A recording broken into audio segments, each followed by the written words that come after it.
Hi and welcome to the short tutorial. In this video I will show you how to do SFS on the Snapchat. So watch this video till the end and you have to follow the same procedure, and if this video really helps you out, do subscribe to my channel. So FSF means shout out for shout out. How you can do it on the Snapchat? So first of all you have to open your Snapchat.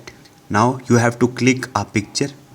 Shout out mean you can promote your friend account or to your friend list. So just click a picture right here, then go to the text, and here you have to mention your friend you want to give the shout out.